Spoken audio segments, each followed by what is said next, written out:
क्या हुआ? जब अयोध्या में प्रकट हुआ साक्षात पुष्पक विमान, राम मंदिर में काम कर रहे मजदूरों ने जब यह नजारा देखा तो सभी के पैरों तले जमीन खिसक गई। 22 जनवरी, प्राण प्रतिष्ठा से पूर्व अयोध्या में इतने बड़े चमत्कार का होना सभी को आश्चर्य में डाल रहा है। कुछ लोगों ने इसके साक्षात दर्शन किए हैं, जिन्होंने अपनी आंखों देखी जो बताएं, उसे सुनकर आपकी भी रोंगटे खड़े हो जाएंगे। आगे बढ़ने से पहले अगर आप एक सच्चे सनातनी हैं, प्रभु श्री राम को अपना आराध्य मानते हैं, तो इस वीडियो को लाइक करके कमेंट बॉक्स में जय श्री राम जरूर लिखें। दोस्तों, 22 जनवरी 2024 को रामलला अयोध्या के नए भव्य मंदिर में विराजमान होंगे।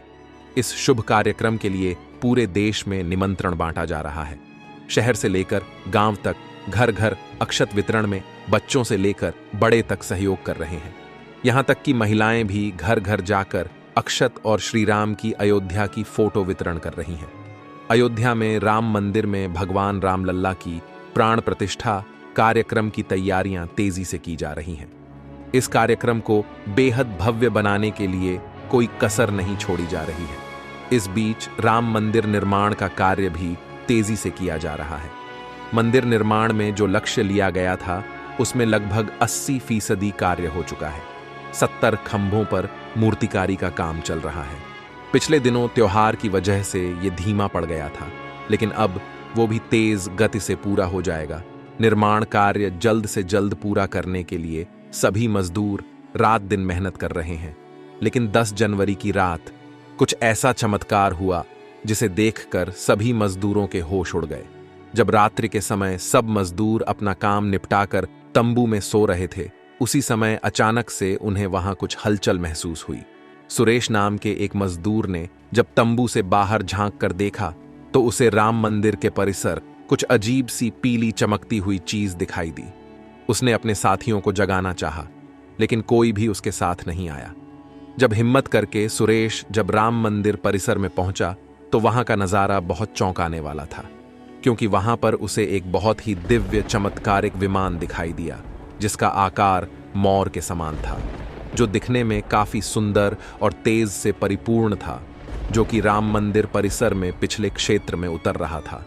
लेकिन उस विमान को नियंत्रित कौन कर रहा था, यह समझ नहीं आ रहा था, क्योंकि उस विमान में इतना तेज था कि सामान्य आंखों से नहीं देखा जा सकता था।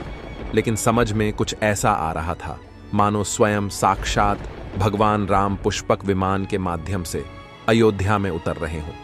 सुरेश ने यह चमत्कार अपनी आंखों से देखा, लेकिन अचानक से ही वह बेहोश हो गया, क्योंकि वो उसके तेज को सहन नहीं कर पा रहा था।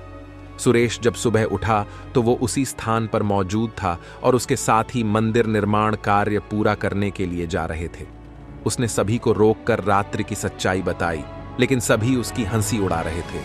लेकिन सुरेश मन ही मन समझ चुका था कि प्रभु श्री राम अयोध्या आ चुके हैं।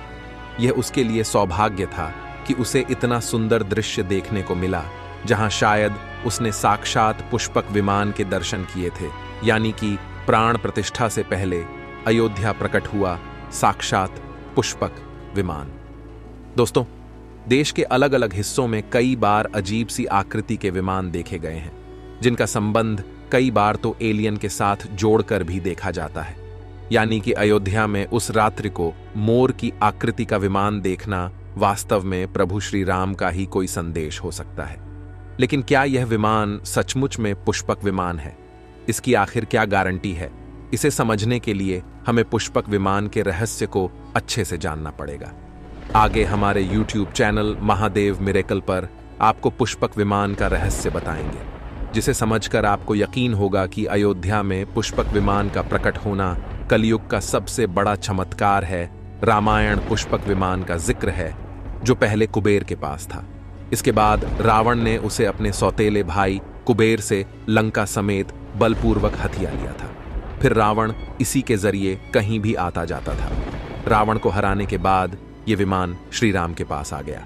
वो जीत हासिल करने के बाद इसी विमान के कहीं जगह होते हुए अयोध्या पहुंचे थे।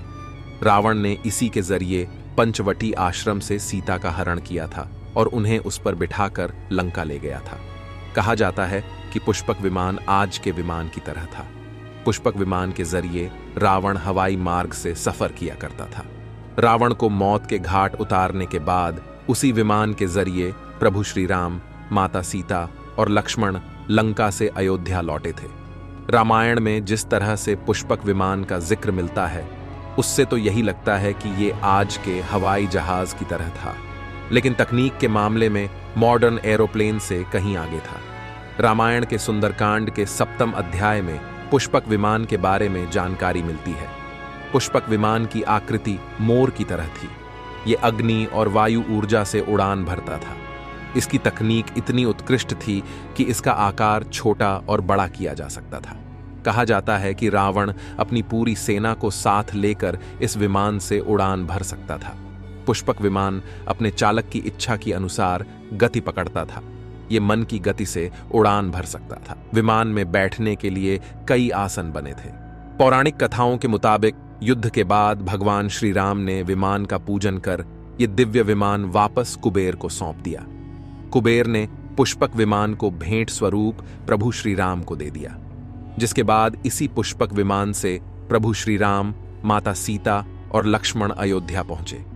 अब दोस्तों, कई हजारों सालों बाद एक बार फिर जब भव्य राम मंदिर का निर्माण हुआ है, तो प्रभु श्री राम अपने भाई लक्ष्मण और मां का सीता के साथ एक बार फिर से अयोध्या धाम पहुंच रहे हैं, वह भी अपने इसी पुष्पक विमान पर, जिसका नजारा वहां के मजदूर अपनी आंखों से देख चुके हैं। रामायण के प्रसंग में कहा गया है कि जब माता सीता को हरण करके रावण ले जा रहा था, तो रास्ते में जटायु ने अपने चोंच से रावण को चोट पहुंचाई थी। उस समय रावण पुष्पक विमान में ही मौजूद था। इसके बाद रावण ने तलवार से जटायु को लहूलुहान कर दिया था। जटायु घायल होकर जमीन पर गिर गए। जब सीता को खोजते हुए राम पेड़, पौधे और पक्षियों से पूछते जा रहे थे, तो रास्ते में घायल जटायु से मुलाकात होती है। मरणासन्न पड़े जटायु ही राम को बताते हैं कि रावण सीता को हरण करके किस दिशा में गया है। लेकिन जब साक्षात प्रभु श्री राम पुष्पक विमान में अयोध्या आ चुके हैं, तो भला उनके परम भक्त जटायु कैसे पीछे रह सकते हैं। अयोध्या में रामलला की प्राण प्रतिष्ठा से पहले जनपद की सीमा में गिद्धों का झुंड दिखाई दिया है। स्थानीय लोग इसे गिद्धराज जटायु से जोड़कर देख रहे हैं। वे इसे शुभ संकेत भी मान रहे हैं। मिल्कीपुर तहसील क्षेत्र के गांव धरोली में पिछले 10-12 दिनों से गिद्धों का झुंड वास कर रहा था। हालांकि उस गांव से गिद्ध उड़ गए हैं, लेकिन अयोध्या की सीमा में यहां-वहां दिखाई दे रहे हैं। गांव वालों का कहना है कि पिछले 20 वर्षों से हम लोगों ने इलाके में गिद्ध नहीं देखे। अब जब राम मंदिर बन रहा है, तो इस गांव में लगभग 50 की संख्या में गिद्ध आकाश में दिखाई दे रहे हैं। उनमें से 10-12 गिद्ध गांव में ही सेमल के पेड़ पर वास कर रहे थे। गिद्धों के दिखने की घटना को ज्यादातर लोग राम से जोड़कर देख रहे हैं और शुभ संकेत भी मान रहे हैं। 22 जनवरी को होने वाले प्राण प्रतिष्ठा के समारोह में देश के प्रधानमंत्री नरेंद्र मोदी ने देश विदेश की कई महान हस्तियों को निमंत्रण दिया है। लेकिन आपको जानकर हैरानी होगी, नेपाल में भी कुछ विशेष लोगों को समारोह में आने का निमंत्रण दिया गया है। इसके पीछे का रहस्य जानकर आपके भी होश उड़ जाएंगे, क्योंकि नेपाल को भगवान श्री राम का ससुराल कहा जाता है। क्योंकि नेपाल एक समय पर जनकपुर धाम था, जहां के राजा थे राजा जनक, और उनकी पुत्री मां सीता वहीं पर भूमि में से प्रकट हुई थी। जनकपुर धाम, जिसे मिथिला भी कहा जाता था। मिथिला संस्कृति में यह मान्यता है कि जब बेटी का गृह प्रवेश होता है, तो उसके मायके से तोहफा और अन्य सामग्री भिजवाई जाती है। इसी परंपरा के मुताबिक जब प्रभु राम का मंदिर में गृह प्रवेश होगा, तो सीता जी की ओर नेपाल से अयोध्या उपहार आ रहे हैं, जिसे भार यात्रा का नाम दिया गया है। राम मंदिर की प्राण प्रतिष्ठा के लिए भगवान राम के ससुराल नेपाल के जनकपुर से कपड़े, फल और मेवा के साथ साथ उपहारों से सजे 1100 थाल आने वाले हैं। इसमें आभूषण, बर्तन, कपड़े और मिठाइयों के अलावा भार भी आएगा, जिसमें 51 प्रकार की मिठाइयां, दही, मक्खन और चांदी के बर्तन शामिल होंगे। 22 जनवरी को प्राण प्रतिष्ठा समारोह होने वाला है। इसके लिए श्री राम जन्मभूमि तीर्थ क्षेत्र ट्रस्ट की तरफ से भगवान राम की ससुराल नेपाल के कई गणमान्य लोगों को निमंत्रण पत्र भेजे गए हैं। दोस्तों, आज हम राम मंदिर को बनते हुए देख रहे हैं। ये हमारा सौभाग्य है। लेकिन इस भव्य राम मंदिर के बनने में कई हजारों कारसेवकों और राम भक्तों का बलिदान छुपा है। उस समय आक्रमणकारियों ने काशी, मथुरा के साथ ही अयोध्या में भी लूटपाट की और पुजारियों की हत्या कर मूर्तियां तोड़ने का क्रम जारी रखा।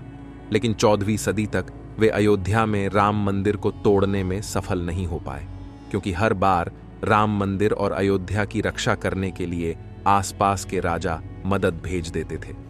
हजारों साधुओं ने भी मंदिर की रक्षा के लिए अपने प्राणों की आहुति दे दी।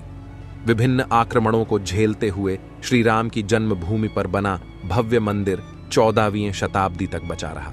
कहते हैं कि सिकंदर लोदी के शासनकाल के दौरान यहां भव्य मंदिर मौजूद था। 14वीं शताब्दी में हिंदुस्तान पर मुगलों का अधिकार हो गया और उसके बाद ही राम जन्मभूमि एवं अयोध्या को नष्ट करने के लिए कई अभियान चलाए गए। 1527-28 में इस भव्य मंदिर को तोड़ दिया गया और उसकी जगह बाबरी ढांचा खड़ा किया गया। कहते हैं कि मुगल साम्राज्य के संस्थापक बाबर के एक सेनापति ने बिहार अभियान के समय अयोध्या में श्री राम के जन्म स्थान पर स्थित प्राचीन और भव्य मंदिर को तोड़कर एक मस्जिद बनवाई थी। 19 जनवरी 1885 को हिंदू महंत रघुबीर दास ने पहली बार इस मामले को फैजाबाद के न्यायाधीश पम हरिकिशन के सामने रखा था। इस मामले में कहा गया था कि मस्जिद की जगह पर मंदिर बनवाना चाहिए, क्योंकि वह स्थान प्रभु श्री राम का जन्म स्थान है। वर्ष 1947 में भारत सरकार ने मुसलमानों को विवादित स्थल से दूर रहने के आदेश दिए और मस्जिद के मुख्य द्वार पर ताला लगा दिया गया, जबकि हिंदू श्रद्धालुओं को एक अलग जगह से प्रवेश दिया जाता रहा। लेकिन सन 1979 में एक ऐसा चमत्कार हुआ जिसे देखकर मुसलमानों की भी आंखें खुल गईं। यह रामलल्ला का बहुत बड़ा चमत्कार था कि मस्जिद के अंदर से अचानक ही रामलल्ला की मूर्ति प्रकट हो गई। कुछ कट्टरपंथियों का कहना था कि कुछ हिंदू दलों ने रात्रि के समय चुपके से यहां पर मूर्तियां रखी है। 1939 में भगवान राम की मूर्तियां मस्जिद में पाई गईं। मुसलमानों ने इस पर विरोध व्यक्त किया और दोनों पक्षों ने अदालत में मुकदमा दायर कर दिया। सरकार ने इस स्थल को विवादित घोषित करके ताला लगा दिया।